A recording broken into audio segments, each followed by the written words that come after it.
Welcome to Nightpicker Presents Beyond the Plate. Beyond the Plate is a series highlighting our city's favorite chefs and their unique stories. On this episode, I'll be meeting chef and farmer Dominic Labelle of Parcelles, a picturesque farm and restaurant in the eastern townships an hour east of Montreal. Today, Chef Dominic will discuss his decision to leave the city's restaurant kitchens behind for a life on the farm. Stay with us, it is going to be sensational.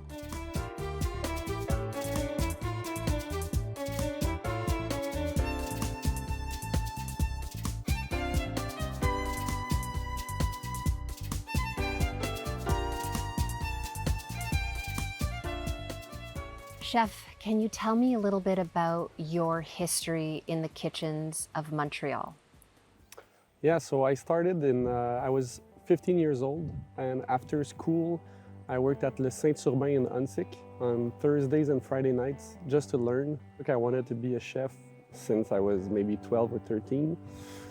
And then I helped open Foxy and went to Montreal Plaza as my last job just before the pandemic hit. In 2019, I started the farm. So during the summer, I would produce vegetables for restaurants in Montreal, mostly the chefs I used to work for. And in the winter, I would work in the restaurant kitchens again.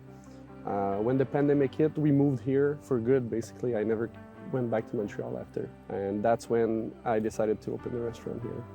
Chef, tell me, what did you know about being a farmer? So I knew basically nothing, except I had a degree in agrology at McGill. But the practical stuff I didn't know anything about, only theoretical. I never worked on another farm, basically. So I had to learn all the practices we had to do on the spot. A lot of YouTube, a lot of reading. We were really happy with the produce coming out. It went pretty good.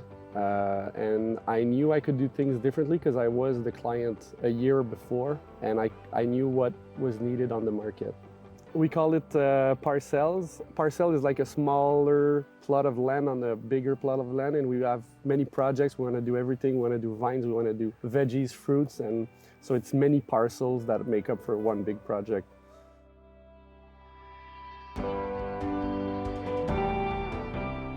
Describe to me a typical day out on the farm.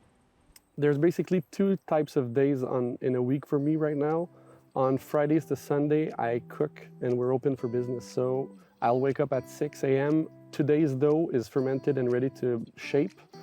Do mise en place all throughout the morning until 11, at which I will light the fire. We're serving wood-fired pizzas for people all around the region and also from Montreal. And sides like seafood sides, fresh salads. And at noon, we're gonna start serving people until 8, at which time we start cleaning until about midnight. And we start again at 6 the other day. So it's 3 intense days. The other kind of day we have is farming days. So we're mostly harvesting, planting, weeding. Also insects are a problem. Zucchinis and cucumbers are short. They have a shorter lifespan because they get hit by insects. And all the cabbage family too has to be under net at all times. So that's a lot of work. So I'll probably manage orders with restaurants in Montreal for a few hours per day, and then harvest with my employees in the garden, prepare the orders, and every Wednesday we deliver to 10 restaurants in Montreal. So it's a lot of big days of hard work, but at the end of the day, I'm really satisfied with all the work we do, and I know it's all only in the summer too. So that's the good part of being a farmer, is that it's intense for a shorter period of time, and then it's slower for the whole winter.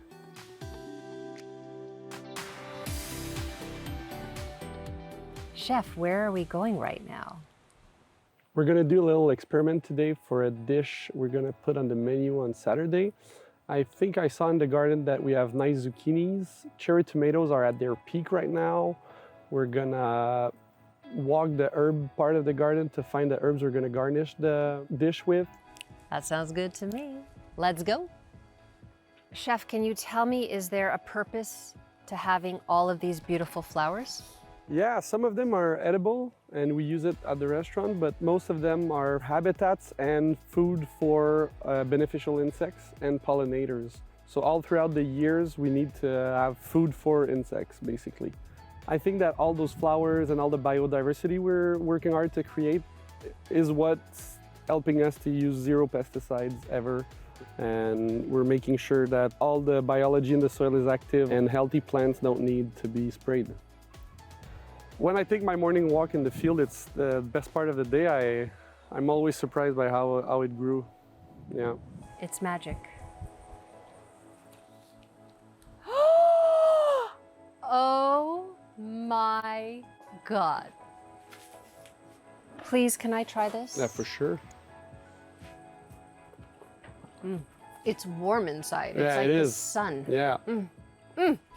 Chef, tell me, what are we preparing right now? So we're making our little experiment for the dish that's going to be on the menu for Friday, for the whole weekend, basically. Yeah, it's going to be the Beyond the Plate roasted zucchini and cherry tomato dish. Wonderful. So let's get started.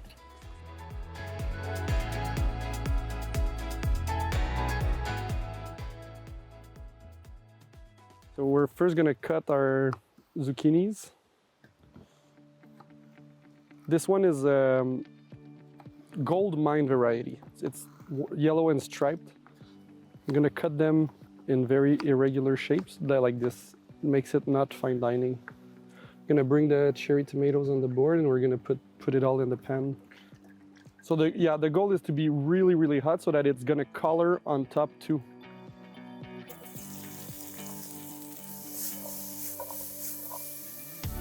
Over the course of the last year, what have you learned about yourself? I have a very large capacity for work and to put like 100 hours a week on the project, but I need to protect myself from this habit and take the time off. Right now I'm trying to have every Monday afternoon off, which is hard. The phone rings all the time, but for my girlfriend, for my parents, for everybody, I think it's a much better idea to take at least an afternoon off per week. Work pays off, like it's working more than I even imagined. People are driving hours to come and see us. That's crazy. Let's go. Go ahead.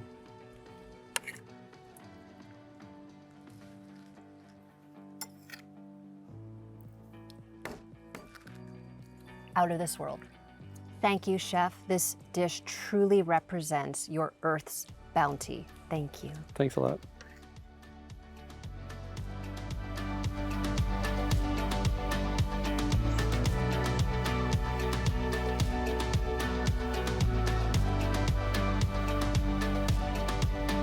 Download the Night Picker app today.